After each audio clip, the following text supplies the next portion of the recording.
DLL first semester विषय विज्ञान और पाठ है पदार्थ व उसकी अवस्थाएं। इसमें टॉपिक है मिश्रण का पृथक्करण।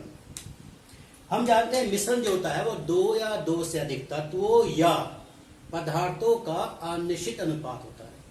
अब पदार्थ दो हैं, ये जरूरी नहीं है कि दोनों ही हमारे लिए आवश्यक हो, और ये भी हो सकता है कि दोनों ही आवश्यक हो। तो ऐसे में एक समय में हम एक पदार्थ का इस्तेमाल करना चाहें तो उसके लिए हमें पदार्थ यानी मिश्रण को पृथक करना होगा, हर पदार्थ को मिश्रण से अलग करना होगा। अब उसके लिए मैंने तीन भागों बांटा। ऐसे मिश्रण हो सकता है ठोस, ठोस का हो सकता है, ठोस द्रव का हो सकता है, और द्रव का हो सकता है। तो पहला हम लेते हैं ठोस ठोस मिश्रण को हम कैसे अलग करेंगे।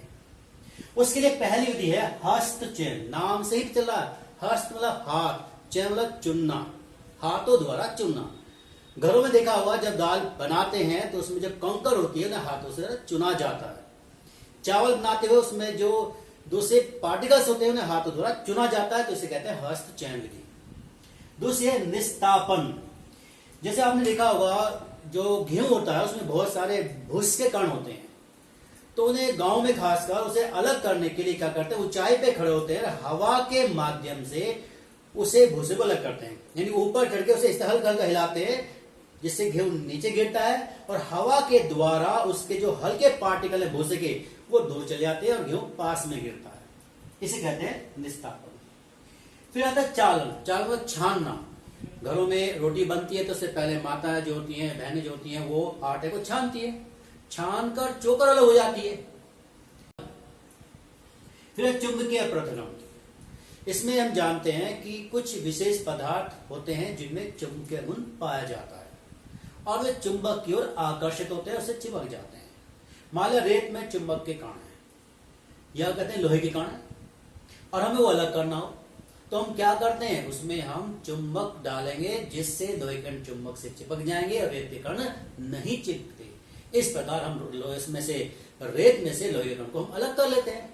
इस विधि का सबसे ज्यादा उपयोग किया था चुंबकीय पृथक्करण विधि का अयस्क के सांद्रण में, जहां पर लोह चुंबकीय अयस्क को चुंबकीय पृथक्करण विधि द्वारा अलग किया जाता है।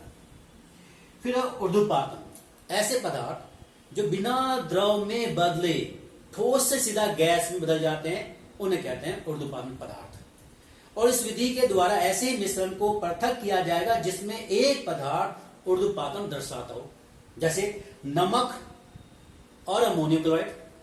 अमोनियम क्लोराइड है या आयोडीन है, नेफ्थलीन है, एंथ्रासीन है, ये सारे के सारे ऊर्ध्वपातक होते हैं, जबकि नमक नहीं होता।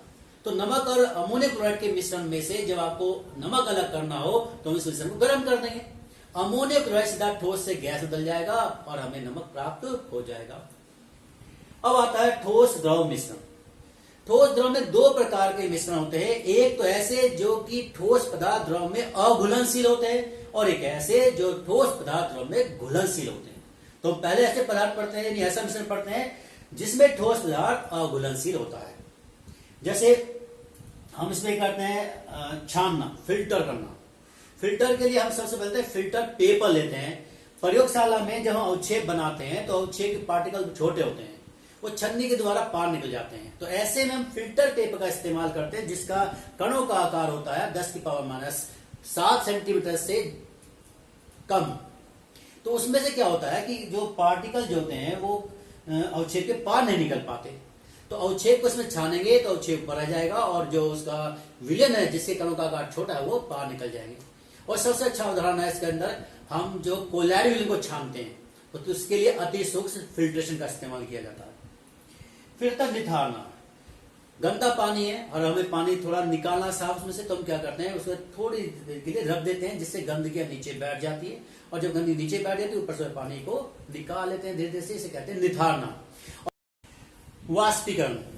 वाष्पीकरण में हम क्या करते हैं, जैसे रेत और पानी का मिश्रण लेते हैं तो हम जानते हैं रेत जो होता है वो वाष्प में नहीं बदलता, जबकि पानी वाष्प में बदल जाता है। तो उस मिश्रण को गर्म करते हैं।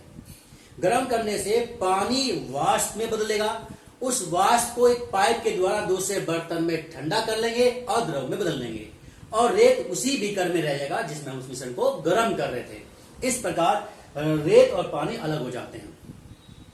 इसके बाद अब अगली जो पढ़ेंगे हम घुलनशील ठोस।